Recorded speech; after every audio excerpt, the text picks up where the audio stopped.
હે પ્રભુ, તમે આપેલા વચન પ્રમાણે મને સમર્થન આપ, જેથી હું જીવીશ અને મારી આશામાં મને શરમ ન આવવા દો. બુધવાર 13 મે 2026. આજે સવારે અમારા ધ્યાન માટે મેં શમુએલના પ્રથમ પુસ્તક પ્રકરણ 1 શ્લોક 18 માંથી પસંદ કર્યું છે. હાન્નાએ કહ્યું, તમારો આભાર, મારા ઉપર દયા રાખતા રહેજો, અને પછી તે ચાલી ગઈ. તેણે થોડું ખાધું, હવે તે ઉદાસ રહેતી નહોતી. સુપ્રભાત મિત્રો. પ્રભુ સમક્ષ આવવું અને પ્રાર્થના કરવી અને વિશ્વાસમાં જવું એ મહાન ચમત્કારો લાવશે. ચાલો આપણે આ શ્લોક પર ધ્યાન આપીએ. આજની સવારના ધ્યાનની થીમ છે શ્રદ્ધામાં પાછા ફરવું.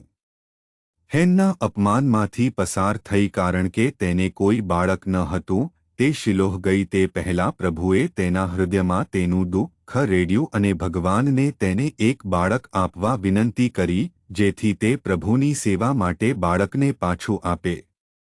હેન્ના જ્યારે તે પ્રાર્થના કરી રહી હતી ત્યારે રડતી હતી અને પ્રાર્થના કરી રહી હતી. એલીએ આ જોયું અને વિચાર્યું કે તે નશામાં હતી, પરંતુ પછી તેણે તેને કહ્યું કે તેણે ભગવાન સમક્ષ તેનું હૃદય રેડ્યું હતું, અને પછી તેણે કહ્યું કે ભગવાન તમને આશીર્વાદ આપે અને તેને દૂર મોકલી દીધી. અને તે ગઈ અને ખાધું અને શબ્દ કહે છે કે તે હવે ઉદાસ નથી. આ જ શ્રદ્ધા હોવી જોઈએ. તેણીએ પ્રાર્થના કરી અને તેને બાળક મેળવવા માટે ચોક્કસપણે લાંબા સમય સુધી રાહ જોવી પડી. પરંતુ તેણીએ ખાધું અને તેના ચહેરા પર કોઈ ઉદાસી નહોતી કારણ કે તે માનતી હતી કે ભગવાન ચોક્કસપણે તેને બાળક આપશે.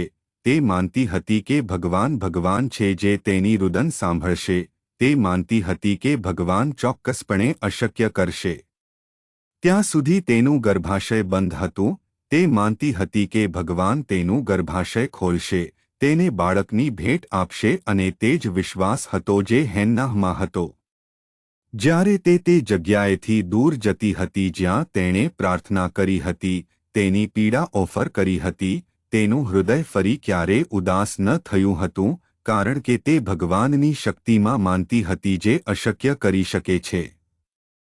મિત્રો, જ્યારે આપણે પ્રાર્થના કરીએ છીએ ત્યારે ચાલો આપણે ખાતરી રાખીએ કે ભગવાન આપણી આશા છે અને ભગવાન અશક્ય કરી શકે છે. અને યાદ રાખો કે પ્રાર્થના પછી આપણું વલણ વધુ ચમત્કારો લાવશે. પ્રાર્થના. કૃપાળુ ભગવાન અમારા સ્વર્ગીય પિતા, અમે તમારો આભાર માનીએ છીએ કારણ કે તમે પ્રભુના પ્રભુ છો અને રાજાઓના રાજા. અમારી પ્રાર્થનાઓનો જવાબ આપો. અમને ખ્રિસ્તના નામમાં વધુ વિશ્વાસ કરવામાં મદદ કરો. અમે પ્રાર્થના કરીએ છીએ પ્રભુ. આમીન.